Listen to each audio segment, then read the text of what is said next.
No momento em que a ponta da minha caneta tocou o papel, uma mulher que eu nunca havia visto antes sussurrou: "Não assine isso ou sua irmã não sobreviverá à noite." Ela segurou meu pulso com uma força que me surpreendeu. Não era rude, nem dramática, mas carregava uma desespero palpável.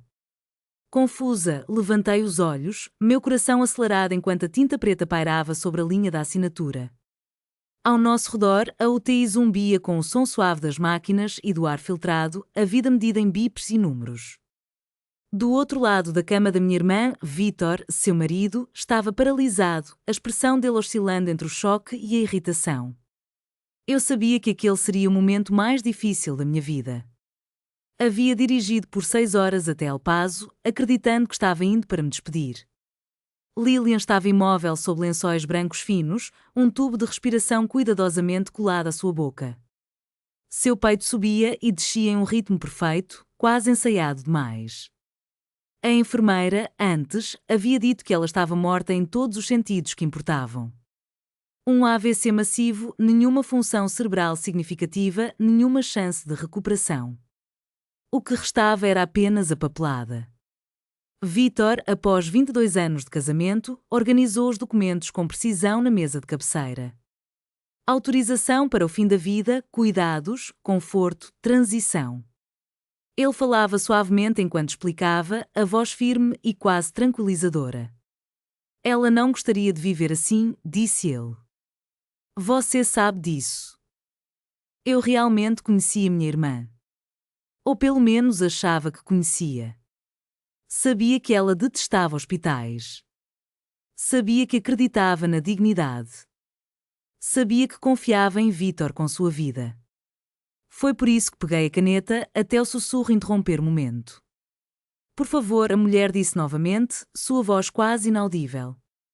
Apenas me dê 10 minutos. É tudo o que peço. 10 minutos. Foi então que percebi seu crachá. Rosa Martínez, técnica de monitoramento cardíaco, turno da noite. Seus olhos estavam arregalados, brilhantes, fixos nos meus com algo que ia além da preocupação. Medo. Medo real. Vítor limpou a garganta abruptamente. Há algum problema aqui? A sala parecia ter encolhido de repente, o ar mais pesado. Isto é um assunto familiar, Vítor continuou, o tom tenso. Estamos no meio de algo muito difícil. Rosa não soltou meu pulso. Senhora, ela disse, escolhendo bem as palavras. O protocolo do hospital exige que eu esclareça uma discrepância antes que qualquer documento seja assinado. Não vai demorar. Discrepância? A palavra ecoou na minha mente. A mandíbula de Vítor se contraiu. Ele olhou para os papéis e depois de volta para mim. Seus olhos permaneceram sobre a caneta por um segundo a mais do que o normal. Senti algo se mover dentro do meu peito. Um aviso silencioso, do tipo que aprendi a não ignorar durante meus anos auditando reivindicações médicas, quando números contavam histórias que as pessoas tentavam esconder. 10 minutos, Rosa disse novamente. Se eu estiver errada, vocês podem assinar tudo depois, mas se eu estiver certa e você assinar agora, não haverá volta. Lentamente, puxei minha mão de volta e coloquei a caneta de lado. Vítor me observava com incredulidade, uma expressão de dúvida se espalhando por seu rosto. O que você está fazendo? Engoli em seco. Meu coração disparava, mas a firmeza da minha voz me surpreendeu. Eu estava disposta a tomar 10 minutos.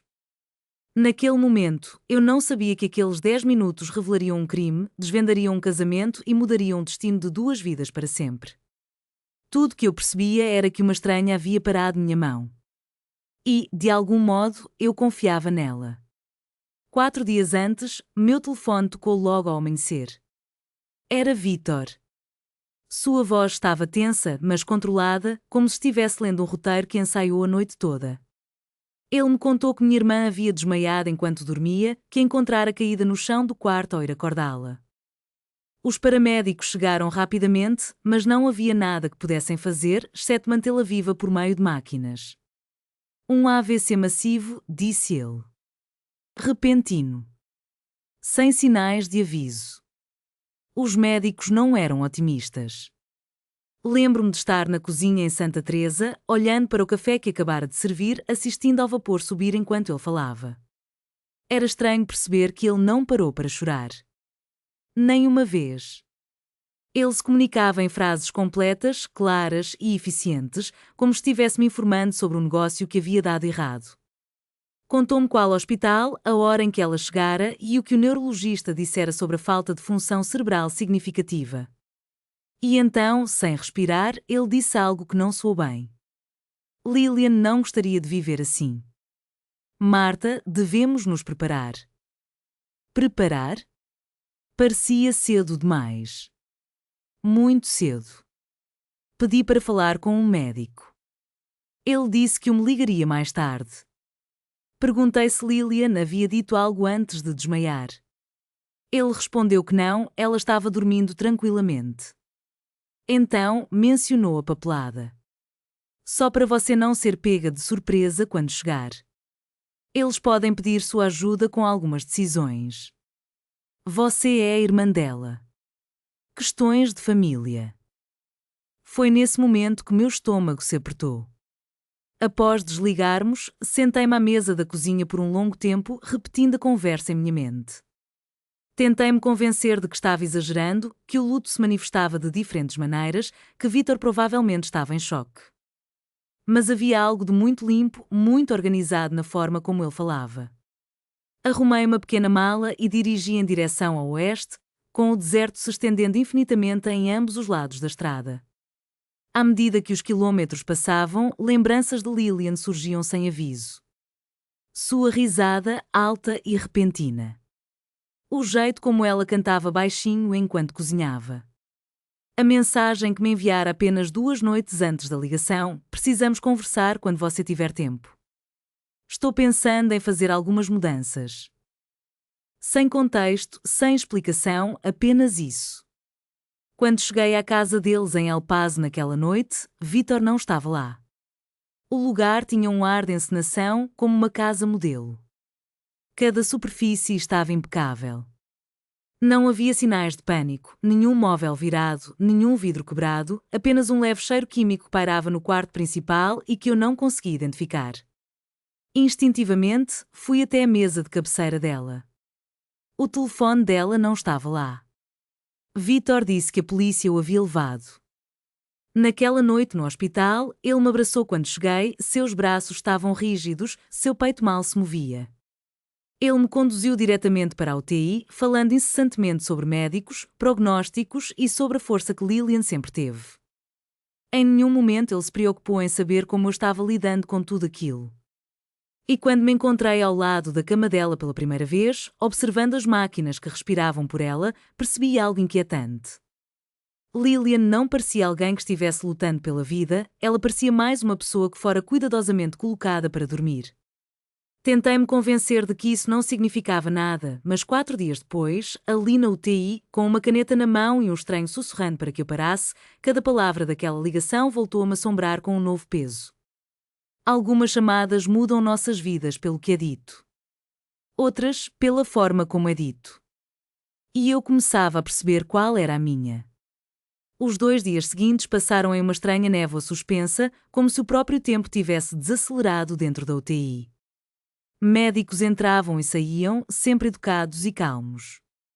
Suas falas eram cuidadosas, repletas de certezas suaves e distanciamento clínico, danos neurológicos severos, sem resposta significativa, prognóstico ruim.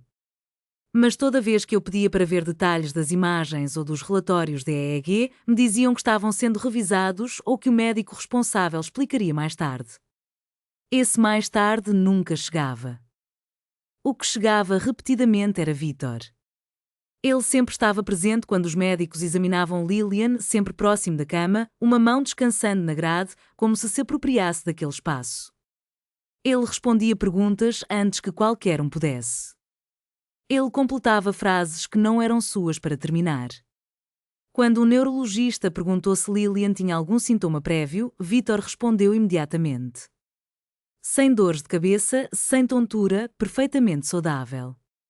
Eu observava o médico a sentir e seguir em frente, sem nunca olhar para mim. Então havia Naomi. Ela apareceu naquela primeira noite, deslizando para o quarto como se pertencesse àquele lugar. Alta, impecavelmente vestida, seu cabelo sempre arrumado, mesmo nas horas mais estranhas. Vítor a apresentou rapidamente. Ela está aqui para nos ajudar com isso, disse ele. Liaison do paciente. Esperei por um crachá, mas ele nunca veio. Naomi ficava muito próxima de Vítor. Ela tocava seu braço quando falava, inclinava-se para sussurrar. Em uma ocasião, peguei os dois trocando um olhar que não tinha nada a ver com luto e tudo a ver com coordenação. Quando perguntei de qual agência ela trabalhava, Naomi sorriu educadamente e mudou de assunto. Pequenas coisas começaram a se acumular. Vítor não parava de mencionar os custos. Não de forma alta ou grosseira, mas o suficiente para plantar a ideia. Cada dia na UTI era caro. O seguro só cobria até certo ponto. Lilian não gostaria que suas economias fossem drenadas para nada. A maneira como ele disse nada grudou em mim. Uma tarde, quando achou que eu estava no banheiro, ouviu falando suavemente no corredor. Seu tom estava diferente. Cortante, pressionado, urgente. Não podemos esperar muito mais, disse ele. Precisa ser feito enquanto a avaliação ainda está em andamento. Quando percebeu que eu estava ali, sorriu rapidamente e perguntou se eu precisava de algo. Comecei a prestar mais atenção em Lilian. As máquinas contavam uma história, mas o corpo de Lilian revelava outra. A pele dela era quente e suas mãos, longe de estarem rígidas, pareciam quase vivas. Uma vez, quando uma enfermeira aspirou suas vias aéreas, tive a impressão de que a testa dela se contraía levemente. Comentei isso com Vítor, mas ele apenas despachou meu alerta com um gesto desdenhoso. É reflexo, disse ele. O médico disse que não significa nada. Naquela noite, sozinho na sala de visitantes, decidi acessar o portal médico de Lilian pelo meu tablet, ou pelo menos tentei. O acesso estava restrito, apenas Vítor tinha autorização total. Tentei-me convencer de que estava imaginando padrões onde não havia, que a dor da perda estava me tornando desconfiado, que hospitais eram lugares caóticos e que nem tudo ocorria no meu tempo. Mas eu passara décadas auditando registros que pareciam legítimos à primeira vista, mas que escondiam podres sob a superfície. Uma ideia persistente voltava à minha mente, silenciosa mas implacável. Se minha irmã realmente estivesse morta, por que todos pareciam tão temerosos em relação ao tempo? Por que a urgência? Por que a pressão? Por que aquela presença constante? E quem era a mulher que não se identificava? Na manhã do terceiro dia, deixei de questionar se algo estava errado. Agora, indagava-me sobre a profundidade desse problema e começava a perceber que as respostas não seriam dadas de forma fácil. Elas teriam que ser desenterradas. Rosa não me levou a um escritório. Em vez disso, conduziu-me por um corredor estreito que eu não havia notado antes, passando por uma sala de suprimentos trancada e adentrando um pequeno espaço repleto de monitores e equipamentos zumbidores. As luzes estavam apagadas e o brilho das telas projetava sombras em seu rosto. Foi apenas então que ela soltou meu pulso. Suas mãos tremiam. Não deveria fazer isso, disse em voz baixa. Se descobrirem que te tirei de lado, posso perder meu emprego. Mas não consigo dormir sabendo do que vi. Sentei-me devagar, as pernas de repente fracas. Vi o quê? Rosa respirou fundo, se concentrando. Trabalho à noite. Monitoramento cardíaco e neurológico. Fui designada para os sinais da sua irmã desde que ela chegou. Ela virou um dos monitores em minha direção. Linhas pulsavam na tela, padrões que eu reconhecia o suficiente para saber que não eram planos. Disseram que ela não tem atividade cerebral significativa, continuou Rosa. Isso não é verdade. Meu coração saltou. O que você quer dizer com não é verdade? Quer dizer que há respostas, disse ela. Pequenas, inconsistentes, mas reais. Quando a sedação é reduzida, mesmo que um pouco, o cérebro dela reage, a frequência cardíaca muda, os músculos faciais respondem. Isso não deveria acontecer se ela estivesse realmente morta cerebralmente. Fiquei olhando para a tela, depois voltei a olhar para Rosa. O médico disse. O médico vê o que está no prontuário, ela interrompeu suavemente. E o prontuário não é claro. Ela tirou o celular do bolso e abriu uma pasta. Dentro havia capturas de tela de registros de medicação, horários circulados em vermelho. Cada vez que Vítor a visita sozinho, os níveis de sedativos aumentam dentro de 1 hora. Não o suficiente para matá-la, apenas o bastante para mantê-la sem resposta. O suficiente para que parecesse pior durante as avaliações. Meu peito se apertou. Você está dizendo que ele está ordenando isso? Não, Rosa disse. Ele não tem permissão para isso. Na calada da noite, um mistério se desenrolava nas sombras do hospital. Rosa, com a voz tremendo, compartilhou segredos que faziam o ar parecer mais pesado. As ordens aparecem e desaparecem, ajustadas eletronicamente, datadas retroativamente, como se tudo fosse limpo e polido, disse ela, lembrando de Naomi, a irmã que permanecia em um estado de sonho profundo. Vítor, sempre ali, parecia uma presença constante, como um espectro que não podia ser ignorado. A tensão crescia entre elas. Rosa revelou que, em uma das noites anteriores, havia entrado no hospital mais cedo, por volta da 1h30.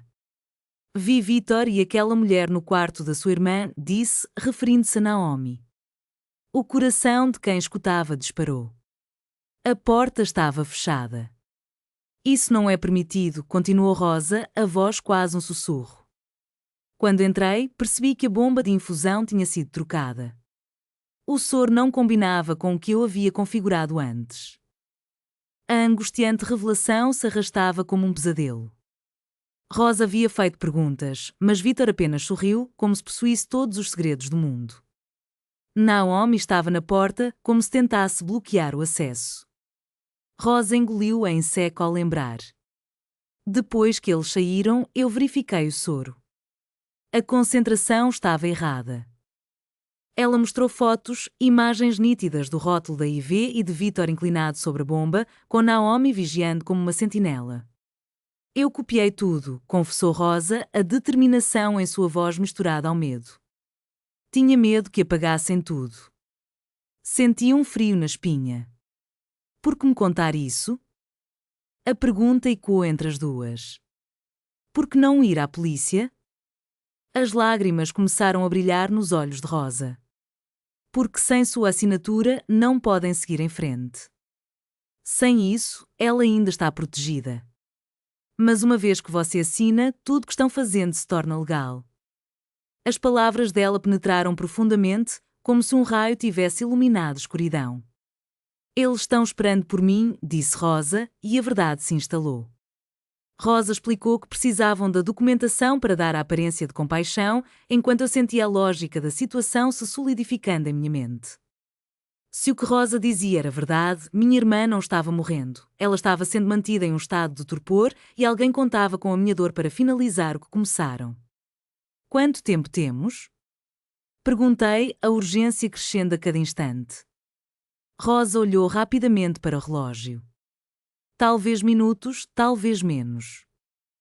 Então não podemos desperdiçar, declarei, levantando-me.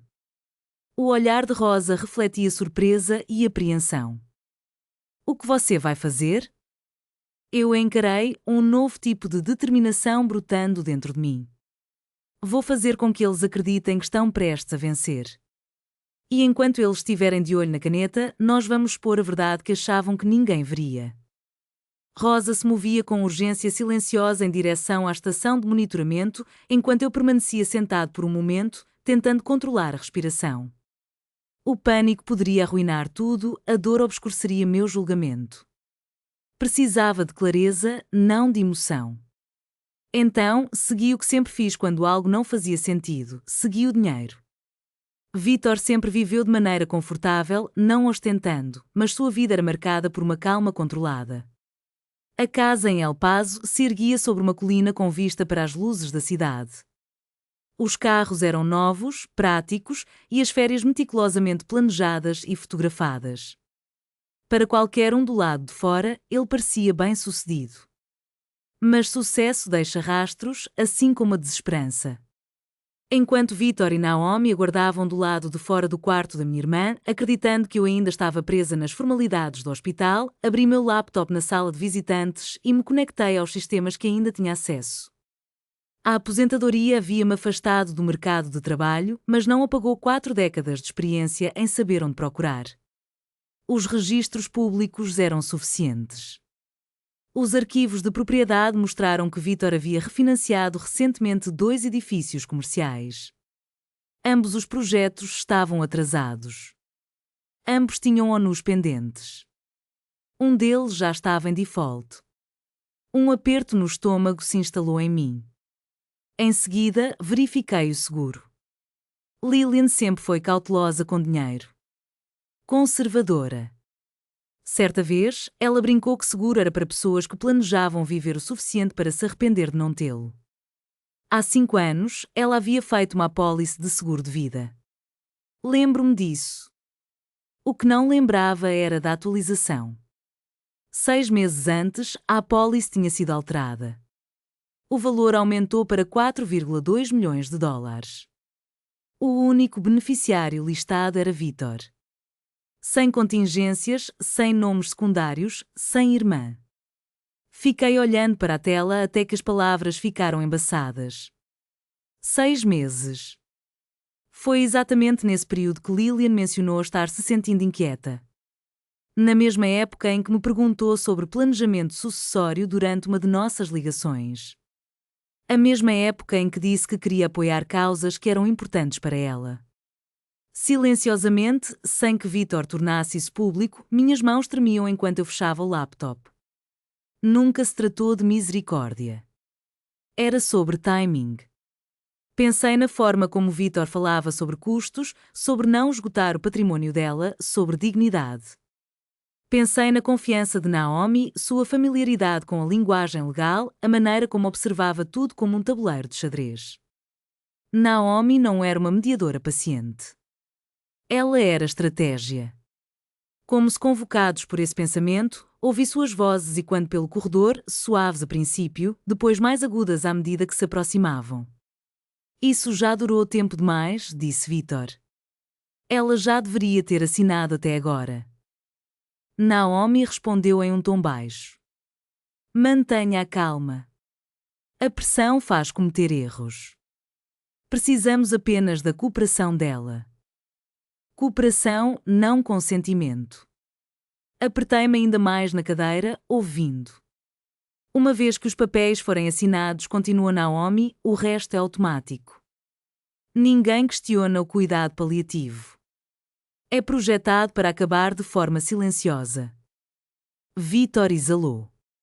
E então estaremos livres. A palavra ecoa em minha mente. Livres das dívidas.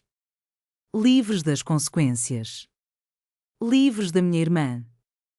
Eles pararam bem do lado de fora da sala. Pude ver suas sombras através do vidro. Entendi, então, que isso não era um crime súbito nascido do pânico. Era um crime lento, calculado, planejado em torno de uma linguagem legal e políticas hospitalares que pareciam compassivas enquanto se despedaçavam a única coisa que minha irmã ainda tinha: tempo. Levantei-me quando entraram, forçando meu rosto a assumir uma expressão neutra, cansada. Desculpem pela demora, disse suavemente. Só precisava de um momento. Os ombros de Vítor relaxaram instantaneamente. Naomi sorriu com uma calorosa profissionalidade. Claro, disse Naomi. Essas decisões são pesadas. Sim, concordei. Enquanto o peso da decisão pairava no ar, Vítor não percebeu a gravidade que eu tentava transmitir. Ele fez um gesto em direção ao UTI. Está pronto agora? A pergunta ressoou como um eco em meu coração. Olhei para ele, buscando algo além do que a dor de um marido enlutado poderia mostrar. O que vi foi um homem que contava os minutos. Quase respondi, hesitando. Só preciso entender uma última coisa antes de assinar. À medida que caminhávamos de volta para o quarto da minha irmã, uma verdade me aterrorizava. Eles acreditavam que a parte mais difícil já tinha passado. Mal sabiam que o mais perigoso estava apenas começando. Com um último suspiro, disse a Vítor que estava pronta. Não estava plenamente confiante, mas o suficiente para convencê-lo de que a espera tinha chegado ao fim. Juntos, nos dirigimos para o quarto da Lillian, com Naomi logo atrás, seus saltos quase silenciosos contra o piso polido. Conforme nos aproximávamos das portas da UTI, percebi como o passo de Vítor se acelerava e como seus ombros se soltavam, como se um peso estivesse finalmente sendo aliviado. Os papéis estavam exatamente onde ele os deixara, assim como a caneta. Sentei-me na cadeira ao lado da cama da minha irmã e peguei a primeira página, deixando meus olhos deslizar lentamente sobre as palavras que eu já conhecia muito bem: cuidados paliativos, retirada de suporte, nenhuma medida extraordinária. Vítor se inclinou para frente. Não devemos atrasar muito mais. Concordei com a cabeça. Sei disso. Só preciso esclarecer algo antes de assinar, para minha própria paz de espírito. Naomi se aproximou. O que você precisa esclarecer? Olhei para o gráfico preso aos pés da cama, a lista de medicamentos, os horários anotados, a organização meticulosa. Gostaria de entender a linha do tempo exata das avaliações neurológicas dela, disse, especialmente as realizadas enquanto a sedação era aumentada. Vítor endureceu. Os médicos cuidaram disso. Estou ciente, respondi, mantendo a calma. Mas, como irmã, tenho o direito de entender como essas conclusões foram alcançadas.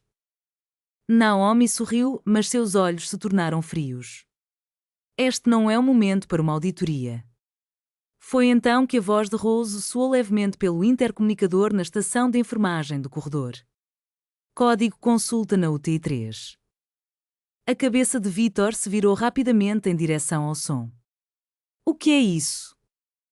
Provavelmente nada, disse Naomi apressadamente. Uma consulta de rotina, mas eu já estava de pé. Com licença, interrompi, colocando os papéis de lado novamente. Preciso de um copo d'água. Vítor abriu a boca para protestar, mas logo a fechou. Havia muitos olhares no corredor, muita atenção. Saí um passo para fora, o suficiente para ver Rosa na estação, suas mãos se movendo rapidamente, o rosto pálido, mas focado. Ao lado dela estava um homem que eu não reconhecia, mais velho, com cabelos grisalhos, sua expressão carregada enquanto ele percorria os dados em um tablet. Dr. Newen, Rosa sussurrou ao me ver. Neurologista-chefe, não está conectado ao médico responsável. Ele levantou os olhos para mim. Você é a irmã? Sim. Sua voz não suavizou. Sua irmã não está com morte cerebral. As palavras caíram como um choque elétrico. Os níveis de sedação dela estão perigosamente altos e medicamente injustificados, continuou ele. O EEG mostra função preservada que deveria ter levado uma avaliação mais profunda há dias. Alguém alterou o plano de tratamento dela. O ambiente estava carregado de tensão e eu mal conseguia respirar. A voz de Vítor, agora elevada, ecoava pelos corredores. O que está acontecendo aqui? Ele questionou, sua expressão revelando a indignação que fervia dentro dele. Rosa, com a voz mais firme, pediu: precisamos de segurança. Vítor avançou para o corredor, seu rosto ruborizado de raiva. Isto é um absurdo. Vocês não podem interferir assim. Dr. WYN virou-se lentamente em sua direção, a calma dela contrastando com a agitação de Vítor. Sr. Ail, você não está mais autorizado a estar presente durante as avaliações. Naomi, ao meu lado, segurou o braço de Vítor com preocupação. Devemos sair. Mas já era tarde demais. 2 seguranças uniformizados apareceram no fim do corredor, seguidos de perto pela administração do hospital. Um deles carregava um tablet. Temos gravações, anunciou o administrador. Dos últimos 72 horas e da residência. Vítor paralisou. Gravações. O administrador virou a tela para mim primeiro. Consegui ver Vítor no quarto da minha irmã durante a noite, ajustando a bomba de infusão. Naomi, em pé à porta, vigiando o corredor. Outro clipe mostrava Vítor entrando na casa dias antes, segurando uma pequena caixa térmica. E um último vídeo mostrava saindo do quarto apenas 20 minutos antes da chamada de emergência. Meus joelhos fraquejaram, mas eu me mantive ereta. Isso é um mal-entendido, Vítor disse, sua voz trêmula. Eu estava seguindo instruções. O administrador balançou a cabeça em negação. As instruções eram fabricadas. Dr. WYN se voltou para mim. Se você tivesse assinado aqueles papéis, ela teria sido desconectada em 1 hora. Pensei na caneta, no sussurro, nos 10 minutos. Atrás de nós, o som das sirenes se aproximando tornava-se cada vez mais alto. Voltei para o quarto de Lillian e peguei a caneta novamente. Vítor me seguiu, seu rosto agora contorcido pelo pânico. Por favor, ele disse em um sussurro, não faça isso. Olhei para ele através da cama da minha irmã. Não sou eu, respondi, e então me virei para a porta que se abria, revelando 2 policiais adentrando o ambiente. Estou deixando a verdade fazer isso, declarei. E pela primeira vez desde que esse pesadelo começou, vi o medo substituir o cálculo nos olhos de Vítor. Um medo profundo, aquele que surge quando o tempo finalmente se esgota. O quarto se silenciou com a entrada dos oficiais. O ritmo constante dos monitores parecia agora ensurdecedor, cada bip cortando a tensão como uma contagem regressiva. Vítor estava parado aos pés da cama, a boca se abrindo e fechando, como se as palavras estivessem aprisionadas atrás de seus dentes. Naomi recuou um passo, sua compostura se desfazendo um pouco, revelando um pânico oculto sob a superfície. Um dos policiais falou primeiro. Vítor Ail, precisamos que você se afaste da paciente. Isso é um erro, Vítor disse rapidamente. Eu sou o marido dela. Tenho todo o direito de estar aqui. Não mais, respondeu o policial. Peguei a caneta uma última vez, sentindo seu peso entre os dedos. Os olhos de Vítor se fixaram nela, a desesperança inundando seu rosto. Marta, por favor, ele implorou, baixando a voz. Você está emocional. Isso não é quem você é, Lillian não gostaria de caos. Foi então que olhei para ele e fiz a pergunta que se formava em meu peito desde que Rosa me puxou para o lado. Quando você decidiu que minha irmã valia mais morta do que viva? As palavras pairaram no ar, pesadas e carregadas de significado. Naomi respirou fundo, o ar parecia pesado ao seu redor. Vítor olhou para mim, atonito, como se eu o tivesse atingido. Que tipo de pergunta é essa? Ele disparou, a voz carregada de incredulidade. Você está de luto. Eu, por outro lado, respondi com calma. Estarei? Ou finalmente estou enxergando a verdade? Aproximando-me da cama, coloquei minha mão sobre os dedos quentes de Lillian. Ela se mexeu levemente sob meu toque, um movimento tão sutil que apenas quem estivesse atento perceberia. E Vítor, que observava a cena, perdeu a cor do rosto. Isso é impossível, ele sussurrou. Dr. WYN se adiantou, com um semblante sério. Não é. A sedação dela já está sendo reduzida. Ela tem respondido há algum tempo. Vítor deu um passo para trás, esbarrando em Naomi. Você disse que isso acabaria hoje, ela sussurrou, a frustração evidente em sua voz. Você falou que a papelada seria resolvida. Um dos oficiais ergueu as sobrancelhas, intrigado. Papelada para encerrar o quê, exatamente? Naomi fechou a boca com um estalo, e aquele gesto foi suficiente para acionar o próximo movimento. O segundo oficial se aproximou, a mão descansando sobre as algemas. Vítor Ail, você está sendo detido para interrogatório em conexão com a tentativa de prejudicar sua esposa. Tentativa de prejudicar? Vítor gritou, a indignação transbordando. Isso é um absurdo. Eu não fiz nada de errado. Tudo o que fiz foi aprovado. Por quem? Dr. WYN questionou com frieza. Pelo médico que falsificou registros e aceitou pagamentos de sua empresa de fachada. Vítor parecia prestes a desabar, as pernas quase cedendo sob o peso da realidade. Ele se agarrou à barreira da cama, mas logo retirou a mão como se estivesse queimado. Naomi, em um momento de desespero, tentou passar pelos oficiais em direção à porta. Pare, um deles ordenou, e ela correu. Fez apenas 3 passos antes que a segurança bloqueasse seu caminho, forçando-a ao chão. Seu grito ecoou pelo corredor, agudo e cru, em total contraste com a calma que havia mantido durante toda a semana. Vítor assistia a tudo, paralisado, enquanto as algemas se fechavam em seus pulsos. Finalmente, ele virou o olhar para Lillian, realmente encarando pela primeira vez a mulher que havia calculado como se não fosse nada. Você deveria estar dormindo, ele murmurou. Inclinei-me mais perto, sussurrando de um jeito que apenas ele pudesse ouvir. Ela simplesmente não estava morrendo. Os oficiais o conduziram em direção à porta, enquanto seus protestos se dissolviam em murmúrios incoerentes.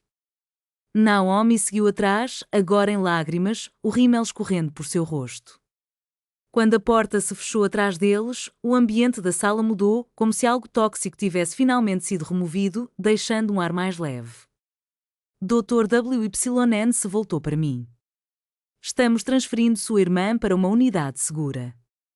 O plano de tratamento dela será reiniciado imediatamente. Eu acenei, incapaz de pronunciar uma palavra. Enquanto se preparavam para mover Lillian, suas pálpebras se moveram levemente, apenas o suficiente para me lembrar que a pergunta que eu havia feito não apenas destruiu um homem, mas salvou uma vida. 3 dias depois, encontrei-me ao lado da cama de Lillian em uma UTI diferente, uma unidade vigiada por códigos e portas trancadas, onde o nome de Vítor não aparecia em lugar algum. Os sons das máquinas aqui eram diferentes, mais calmos, menos frenéticos. Sua respiração agora era dela, irregular, mas real. A densa neblina da sedação havia sido cuidadosamente retirada, camada por camada, como alguém abrindo as cortinas após uma longa noite. Eu segurava sua mão, traçando as pequenas sardas em sua pele, quando, subitamente, algo aconteceu. Seus dedos se moveram. No início, pensei que fosse apenas a minha imaginação, uma esperança desesperada que havia tentado me enganar antes. Mas então, em um piscar lento e impossível, as pálpebras de Lillian se abriram. Ela olhou para mim, a confusão estampada em seu olhar. Marta sussurrou, sua voz rouca e quase inaudível. Por que tudo parece tão pesado? Eu quebrei. Ri e chorei ao mesmo tempo, apertando sua mão contra meu rosto. Você me assustou, falei, a emoção transbordando. Você me assustou muito. Nas horas e dias que se seguiram, a verdade veio à tona em toda a sua crueza. Vítor estava afundado em dívidas após um projeto de desenvolvimento fracassado. Naomi havia se tornado seu plano de fuga e cúmplice, fornecendo-lhe jargão legal e cronometrando tudo em torno da política do hospital. O médico que assinou os registros alterados confessou quando confrontado com os dados que Rosa havia preservado. Dinheiro trocado, ética desaparecida. Mas Lillian sobreviveu. O caminho à frente seria longo, meses de reabilitação a aguardavam. Ela andaria com uma leve claudicação. Algumas memórias voltariam lentamente, outras nunca se recuperariam completamente. Mas ela estava viva e isso era tudo. O caso avançou rapidamente assim que as evidências se tornaram irrefutáveis. Vítor foi acusado de tentativa de homicídio e conspiração. Naomi enfrentou as mesmas acusações. O médico perdeu sua licença e aguardava o julgamento. Lillian não perguntou sobre Vítor a princípio. Quando finalmente fez a pergunta, foi apenas uma frase. Eu confiei nele, disse ela, com a voz baixa. Apertei sua mão e respondi, isso não foi sua culpa. Semanas depois, quando ela estava forte o suficiente para deixar o hospital, saímos juntas para o sol de El Paso. Ela fechou os olhos e deixou que o calor acariciasse seu rosto, respirando fundo como se estivesse provando o ar pela primeira vez. Estou aqui, disse ela. E eu quase não estive. Naquela noite, enquanto estávamos sentadas em silêncio, percebi algo que ficou comigo. O mal nem sempre chega gritando ou de forma violenta. Às vezes, ele vem disfarçado em papéis, paciência e uma caneta delicadamente colocada em sua mão. Se Rosa tivesse permanecido em silêncio, se eu tivesse ignorado aquele sussurro. Se eu tivesse assinado porque todos me apressaram, essa história teria terminado de forma muito diferente.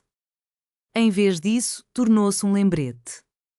5 lições que essa experiência gravou em meus ossos. Primeiro, confie em seus instintos, mesmo quando a autoridade pressionar para que você não o faça. Segundo, nunca apresse uma decisão que não pode ser desfeita. Terceiro, a urgência é frequentemente a máscara da manipulação. Quarto, uma voz corajosa pode impedir uma tragédia. E quinto, uma vida é inestimável quando alguém está disposto a lutar por ela. Se essa história tocou você, reserve um momento para curtir e compartilhar. Seu apoio ajuda histórias como essa a chegarem às pessoas que mais precisam. E me conte nos comentários que lição você tirou dessa história? E de qual cidade você está assistindo? Às vezes, as menores patas podem salvar.